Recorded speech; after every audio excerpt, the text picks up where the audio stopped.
오늘 우리에게 주시는 하나님의 말씀은 여호수아 21장 8절에서 26절까지 말씀입니다. 8절 여호와께서 모세에게 명령하신 대로 이스라엘 자손이 제비 뽑아 레위 사람에게 준 성읍들과 그 목초지들이 이러하니라.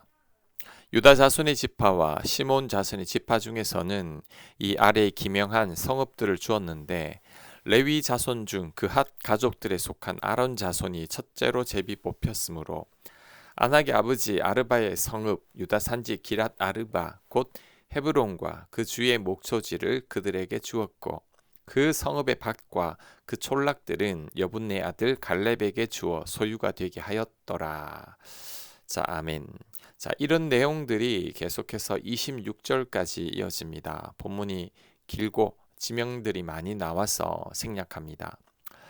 오늘 이 본문은 여호와께서 모세에게 명령하신 대로 이스라엘 자손이 제비를 뽑아 레위 사람들 그 중에서도 그핫 자손에게 성읍들과 목초지를 배분한 내용을 기록하고 있습니다. 먼저 유다 지파와 시몬 지파 가운데서 아론의 자손인 제사장 가문이 첫째로 제비를 뽑아 헤브론을 포함한 9성읍과 베냐민 지파 가운데서 4성읍을 받아 모두 13성읍과 그 목초지를 기업으로 받았습니다. 그 다음으로 그핫 자손 중 남은 레위 사람들은 에브라임 지파, 단 지파, 므낫세 반 지파로부터 세겜을 포함한 10성읍과 그 목초지를 받아 거주하게 됐습니다. 자, 이것을 볼 때 레위 지파는 완전히 흩어지게 된다는 것을 알 수 있습니다. 물론 여호와의 명령에 따라서 이루어진 일이지만 하나님께서 이렇게 레위 지파를 흩어지게 하시는 이유가 뭘까요? 첫째, 하나님은 모든 사람들이 언제든지 예배드릴 수 있기를 원하시기 때문입니다. 출애굽 이후부터 레위 지파는 성막 봉사를 위하여 이스라엘 가운데 선택된 지파로서 이스라엘 가운데 특별한 위치를 차지하고 있었습니다. 그래서 출애굽 이후 이스라엘의 12지파의 이름에서는 레위와 요셉이라는 이름은 빠졌고 대신 므낫세와 에브라임이라는 이름이 들어갔습니다. 여기 레위 지파가 성전 봉사를 위해 선택받았다는 것은 이스라엘 모든 사람들이 언제든지 하나님을 예배할 수 있도록 섬기는 일에 선택받았다는 의미입니다. 그래서 레위 지파를 각 지파별로 흩으신 거죠. 레위 지파의 역할은 각 지파 사람들이 하나님께 예배드릴 수 있도록 돕는 역할입니다.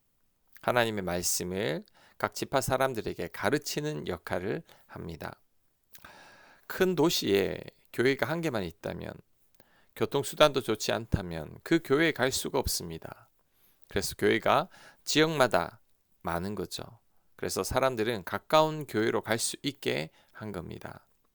마찬가지로 레위 지파의 성읍이 48개나 되는데 각 지파마다 다 흩어져 있었습니다. 그래서 이스라엘 백성들이 가까운 곳에서 하나님께 쉽게 예배를 드릴 수 있게 한 것입니다. 하나님은 레위인들을 이스라엘의 모든 지파 가운데 파송하시고 그들로 하여금 파송받은 그곳을 예배의 공동체로 세우게 하신 겁니다. 자, 두 번째, 흩어져 있는 레위 지파를 보면서 배울 수 있는 교훈은 예배를 위해 모두가 헌신해야 한다는 겁니다. 하나님께서 레위인들을 각 지파 가운데 살도록 하신 이유들 중 다른 하나를 든다면 모든 지파가 레위 지파 사람들을 책임지라는 겁니다. 예배 공동체를 위해서는 모두가 값을 지불해야 한다는 거죠. 실제로 이스라엘 각 지파는 레위인들을 위해서 자신들이 살고 있는 땅을 양보했습니다. 레위 지파 사람들이 살아갈 수 있도록 삶의 터전을 마련해 준 거죠. 이것은 자신들이 받을 기업들 가운데 일부를 레위인들에게 주어야 한다는 것을 의미합니다. 그래서 유다, 시몬, 베냐민 지파들은 아론의 자손을 위해 13성읍을 마련해 주었죠. 에브라임, 단, 므낫세 반 지파는 그핫 자손을 위해서 자신들의 기업 중에서 10성읍을 마련해 주었습니다. 므라리 자손들을 위해서는 이사갈, 아셀, 납달리, 바산의 므낫세 반 지파가 12성읍을 마련해 주었죠. 이처럼 그들은 자신들이 받은 기업 중에서 일부를 레위인들을 위하여 내어주지 않았다면 레위인들은 그들과 함께 할 수 없었을 것입니다. 마찬가지로 교회도 성도님들의 희생과 섬김과 봉사와 헌신으로 유지됩니다. 교회를 위해서 성도님들이 시간과 물질을 드립니다. 목회자들의 삶을 책임집니다. 그래서 교회가 지탱할 수 있게 되는 거죠. 우리가 주일마다 기쁘게 예배를 드릴 수 있게 되는 거죠. 하지만 성도님들이 교회를 위해서 그 어느 것도 희생하지 않고 섬기지 않으려고 한다면 교회는 어려움을 겪게 됩니다. 그 예가 사사시대죠. 사사시대에는 12지파가 레위인들의 삶을 책임지지 않았습니다. 그러니 레위인들이 예배를 위해서 봉사하지 않았고 각자의 살 길을 찾아 떠나버렸죠. 결국 하나님께 예배 드리는 그 예배가 사라지고 이스라엘 백성들이 다른 신과 우상을 섬기게 된 겁니다. 교회에서 얻으려고만 해서는 안 됩니다. 모든 그리스도인들은 교회를 위해 헌신하고 희생하고 나의 것을 포기할 수 있어야 합니다. 그럴 때 건강한 교회가 세워집니다. 그 수혜는 교인들에게로 돌아갑니다. 자, 세 번째, 흩어진 레위 지파를 통해 배울 수 있는 교훈은 합력하여 선이 된다는 겁니다. 흩어진 레위 지파는 모든 이스라엘 백성들이 함께 살면서 이들의 신앙생활을 돕고 있습니다. 레위 지파가 모두에게 꼭 필요한 존재가 된 거죠. 과거 야곱의 아들 시몬과 레위는 그들의 잔인성과 폭력으로 인하여 흩어질 것으로 예언되었었죠.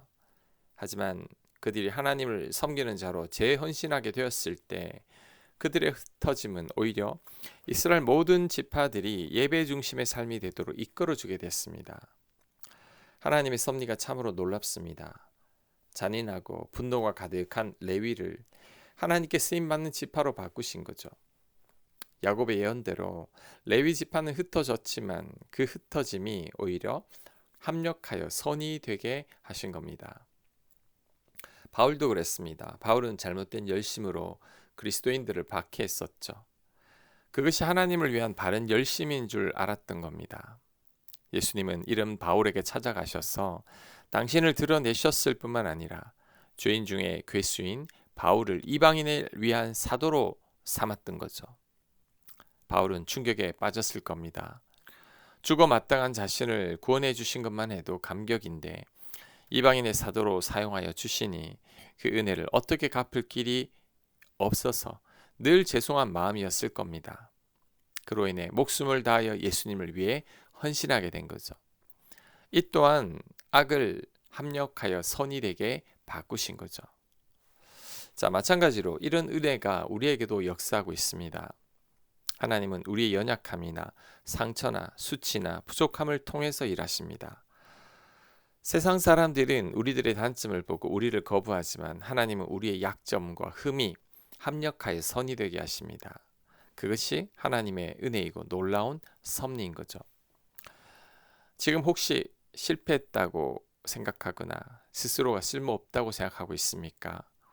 다 끝났고 사람들은 나를 저주하고 있다고 생각합니까? 아닙니다. 하나님의 은혜 아래 있으면 그 모든 실패와 연약함도 그리고 저주도 하나님은 합력하여 선이 되게 하십니다. 그러니 우리는 절대 포기하거나 절망하지는 말아야 합니다. 성경에 나오는 많은 믿음의 선배들이 이런 은혜를 경험한 자들입니다. 실패와 좌절을 통해 하나님을 더 깊이 만나게 된 거죠. 아브라함, 이삭, 야곱, 요셉이 그랬습니다.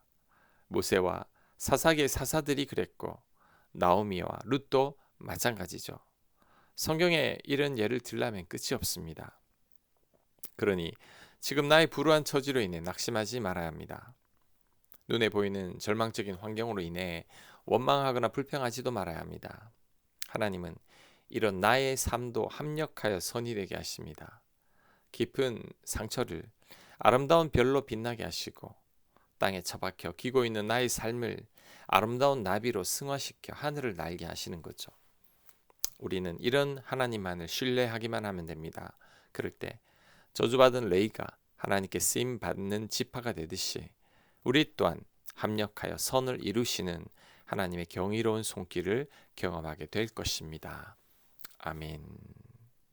하나님, 합력하여 선이 되게 하시는 하나님의 섭리를 기억하고 우리의 부족함과 나약함과 연약함 속에서 낙심하지 않게 하여 주시옵소서.